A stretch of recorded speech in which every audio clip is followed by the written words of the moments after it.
Hello everyone, আজ আপনাদের দেখাবো আপনারা কিভাবে হারিয়ে যাওয়া আধার কার্ড মোবাইল থেকে ডাউনলোড করে নিতে পারবেন। অনেকের আধার কার্ড হারিয়ে যায়, খুঁজে পায় না, বা অন্য কোনো জায়গায় গিয়েছে কিন্তু আধার কার্ড সঙ্গে নিয়ে যায়নি, কিন্তু আধার কার্ডের প্রয়োজন। তো তৎক্ষণাৎ আপনি কি করবেন? আপনার আধার নাম্বার জানা আছে, মোবাইল নাম্বার জানা আছে, কিন্তু আধার কার্ড আপনার সঙ্গে নেই। তখন আপনি তো বর্তমানে এখন দেখবেন সব জায়গায় জেরক্স সেন্টার বা প্রিন্টার মেশিন পেয়ে যাবেন। আপনি মোবাইলে ডাউনলোড করে নিতে পারলে অতি সহজেই কিন্তু প্রিন্টার মেশিনে গিয়ে সামান্য খরচে প্রিন্ট করে নিতে পারবেন। তো চলুন দেখে নিই কিভাবে আপনারা সেটিকে করুন। আর অনুরোধ রইল, এখনো যারা চ্যানেলটিকে সাবস্ক্রাইব করেননি অবশ্যই সাবস্ক্রাইব করে পাশে থাকুন। এই ধরনের নতুন নতুন ভিডিও আপনাদের যাতে সামনে নিয়ে আসতে পারি।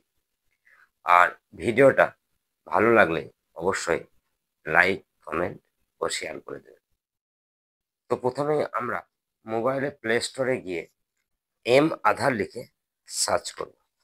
এবার দেখুন এই যে আধার, এটা চলে এসেছে। এবার এটাকে ইনস্টল করে নেব। তো ইনস্টল হয়ে গেলে ওপেনে ক্লিক করব। এবার এগুলো পরপর অ্যালাউ করে দেব। এবার নিচে ডান দিকের ঠিক এবার নিচের ডান দিকের কোণে দেখুন আই কনসেপ্ট, এখানে ক্লিক করব। এবার কন্টিনিউজ করব। এবার দেখুন মোবাইল নাম্বার চাইছে, এখানে মোবাইল নাম্বারটা বসিয়ে দেব। এবার নেক্সট করব। দেখুন একটা ওটিপি চলে এলো, ওটিপিটা এবার আমি বসিয়ে দেব, দিয়ে সাবমিট করে দেব। দেখুন পেজটা খুলে গেল। এবার আপনি যেহেতু আধার কার্ড ডাউনলোড করবেন, ঠিক নিচে বাম দিকে দেখুন ডাউনলোড আধার লেখা আছে, এখানে ক্লিক করুন। এবার আপনি রেগুলার আধার অপশানে ক্লিক করুন। এবার আধার নম্বরটা লেখা আছে, এখানে ক্লিক করুন। এবার উপরে যে বক্সটা আধার নম্বর, এখানে আধার নম্বর বসিয়ে দিন। এবার দেখুন সিকিউরিটি ক্যাপচার, এটাকে দেখে দেখে বসিয়ে দিন, দিয়ে রিকোয়েস্ট ওটিপিতে আপনি ক্লিক করুন। এবার দেখুন আপনার আধার কার্ডের সঙ্গে যে মোবাইল নাম্বার লিঙ্ক ছিল ওই নম্বরে একটা ওটিপি চলে এলো। এবার ওটিপিটা বসান, দিয়ে ভেরিফাই অপশানে ক্লিক করুন। এবার দেখুন নিচে ওপেন অপশন চলে এসেছে, এখানে টাচ করুন। এবার দেখুন পাসওয়ার্ড চাইছে।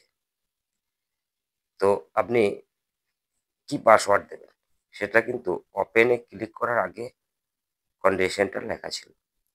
তো পাসওয়ার্ডটা আপনার নামের যে প্রথম 4টা অক্ষর এটা বড় হাতে লিখুন, এবং আপনার যে জন্ম সাল, যেমন হয়তো 1982 কি 2002, যেটা খুশি যেটা আপনার জন্মসাল সঠিকটা আপনি লিখুন। তাহলে 4 আর 4 8টা আপনার কিন্তু সংখ্যা হয়ে গেল। প্রথম নামের 4টা বড় অক্ষরের 4টা নামের স্পেলিং, তারপরে সালটা দিয়ে ওকে করে দিন। দেখুন আপনার আধার ডাউনলোড হয়ে গেল। তো আজ এই পর্যন্ত, সকলে ভালো থাকবেন। ধন্যবাদ।